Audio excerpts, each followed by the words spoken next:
안녕하세요. 저는 최영숙입니다. 오늘 제 이야기를 나누고 싶습니다. 제가 용서하지 못한 배신과 그로 인해 겪은 고통의 이야기입니다. 여러분, 저는 학창시절부터 가족처럼 지냈던 친구가 있었습니다. 우리는 중마고우였고 함께 사업을 시작하며 꿈을 키워갔지요. 그러나 어느 날 그 친구의 배신으로 모든 것을 잃게 되었습니다. 사업 자금을 모두 날리고 결국 저의 가족도 뿔뿔이 흩어져 버렸습니다. 그때 가장 믿었던 친구가 저를 이렇게 배신할 줄은 꿈에도 몰랐습니다. 저는 그날 이후로 30년을 분노라는 짐을 짊어지고 살아왔습니다. 사람들이 시간이 약이라고 말했지만 저는 미움이 저를 지탱해주는 힘이라고 착각했습니다. 하지만 그 미움은 저를 점점 더 고립시키고 갉아먹는 독이었습니다. 매일 밤 잠을 이루지 못하고 소화불량으로 병원을 드나들곤 했지요. 어느 순간 저의 얼굴도 점점 더 딱딱해져 갔고 가족조차 저에게서 멀어져 갔습니다. 그 배신의 아픔이 제 인생 전체를 부정당하게 만들었던 것이죠. 한 가지 기억나는 일이 있습니다. 어느 날 집에서 혼자 앉아 과거의 사진을 보게 되었습니다. 친구가 저와 함께 있었던 행복한 순간들이 담긴 사진들을 보며 제 마음이 갈갈이 찢어지는 듯한 고통을 느꼈습니다. 눈물이 흘렀지만 그 감정이 얼마나 무서운지 잘 알고 있었기에 저는 더 이상 울지 않기로 결심했습니다. 이렇게 스스로를 가두고 그로부터 오는 고통을 제 자신에게만 쌓아두고 있었던 것이죠. 이렇게 시간이 흐르며 저는 과거의 아픔을 덮어두면서도 그 미움의 짐을 짊어진 채로 살았습니다. 그러면서 틀림없이 제 자신을 잃어가고 있었습니다. 하지만 무엇보다 심각했던 것은 그 분노가 제 삶을 더 이상 지켜주지 않는다는 사실을 깨닫지 못했다는 점입니다. 제2부 시간의 역설 자식에게 준 상처. 이제 제가 용서하지 못했던 근본적인 이유를 말씀드리고자 합니다. 그 배신이 단순한 금전적 손해에 그치지 않았습니다. 제 자녀들이 그로 인해 얼마나 큰 고통을 겪었는지 이야기해 볼게요. 그때 저는 그 친구에게 모든 것을 투자했던 만큼 제 자녀들에게도 꿈과 가능성을 닫히게 만든 것이었습니다. 그로 인해 자식들은 꿈을 포기해야 했고 저의 아들은 친구들과의 관계까지 망가뜨리게 되었지요. 제가 자식들을 볼 때마다 느끼는 죄책감은 이루 말할 수 없었습니다. 내가 만든 지옥에서 아이들이 자유롭게 날아갈 수 있는 날이 올 것인가? 라는 질문이 머릿속을 떠나지 않았습니다. 서로 친구였던 아이들이 등 돌리게 된 그 순간이 저를 가장 힘들게 했습니다. 저는 복수를 위해 에너지를 쏟으며 스스로에게 가장 무서운 감옥을 만든 것이었습니다. 또 다른 일화가 있습니다. 어느 날 제 아이가 아빠에게 왜 이렇게 힘든 표정을 하고 있어요? 라고 물어본 적이 있습니다. 그때 저는 그 질문이 코로 스쳐 지나간 바람처럼 느껴졌습니다. 저의 모든 감정이 상실된 존재가 되어버렸던 것이죠. 아이에게 보여주고 싶었던 따뜻한 사랑 대신 저만의 분노와 미움이 고스란히 전해졌던 것입니다. 이렇게 과거에 갇혀버린 제가 얼마나 무너지기 쉬운 존재였는지를 알게 되었지요. 이 모든 고통의 중심에는 그 사람의 배신이 있었습니다.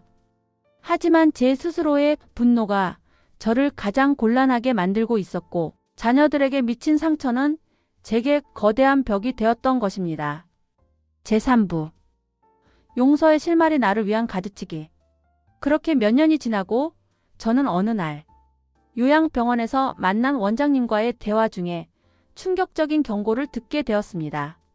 젊은 날 가슴에 맺힌 화와 분노가 많은 사람들은 대체로 오래 살지 못한다는 말이었습니다. 순간 저의 피가 얼어붙었습니다. 저는 그 사람에게 복수하는 것이 아니라 사실은 제 스스로를 죽이고 있었던 것입니다. 이때 제 마음에 작은 깨달음이 찾아왔습니다. 화분에서 시든 가지를 쳐내야 남은 잎이 건강하게 자란다는 사실처럼 미움을 놓아버리는 것이 내 시든 삶을 치유하는 가지치기라는 것을 아는 순간 가슴이 뜨거워졌습니다. 손주가 저에게 할머니, 왜 항상 화가 나 있어요? 웃으면 더 예쁜데? 라고 물었던 작은 질문이 저를 흔들어 놓았지요. 그 순수한 질문을 듣고 저는 비로소 깨달았습니다. 내가 행복할 권리를 스스로 잃어버리고 있었다는 것을. 용서를 통한 그 작은 변화가 나의 삶을 어떻게 바꿔줄지 모른다고 생각했습니다. 미움을 붙잡고 있는 것이 저를 지탱해 줄 것이라고 착각했지만 실상 그것은 제가 제 삶의 기쁨을 포기하게 만들고 있던 독과도 같았습니다. 이제는 저의 감정을 정리할 수 있는 방법을 찾아야 했습니다.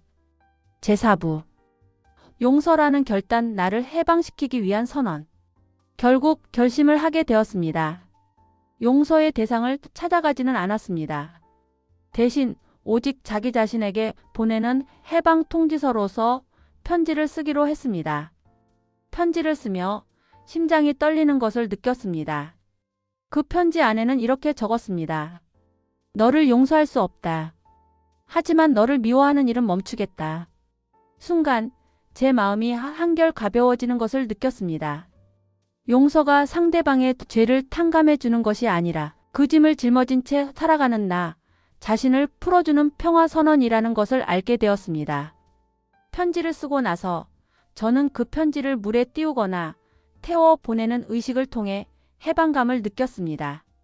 그 순간 제 안에 가득 차 있던 권태와 분노가 조금씩 사라지는 것을 느꼈습니다.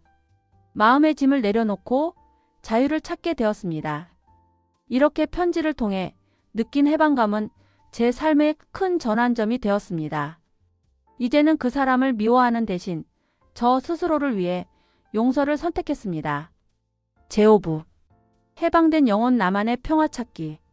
사랑하는 여러분, 이제 용서 이후 제 삶이 어떻게 변화했는지 말씀드리겠습니다. 용서한 후 진정한 평화와 자유가 제게 찾아왔습니다. 제 얼굴에는 미소가 돌아왔고 가족 및 주변 사람들과의 관계가 다시 회복되었습니다. 아들의 얼굴에도 미소가 생겼고 손주들과의 시간에서 행복을 찾기 시작했지요. 가끔은 여전히 과거의 기억을 떠올리기도 하지만 이제 그 기억은 저를 괴롭히는 쇠사슬이 아닙니다. 오히려 저를 더욱 단단하게 만들어주는 경험의 일부로 남았습니다. 저는 이러한 과정을 통해 그 사람을 위한 선물이 아닌 내 남은 삶을 행복하게 살기 위해 저 자신에게 준 가장 값진 선물이었던 것임을 깨달았습니다. 여러분, 혹시 여러분의 마음속에도 묵은 짐이 있다면 이제 그 짐을 내려놓을 용기를 내보십시오. 용서는 나를 살리는 가장 큰 힘입니다. 진정한 평화와 자유는 여러분의 결단에서 시작될 것입니다. 이 남은 인생 자유롭게 사십시오.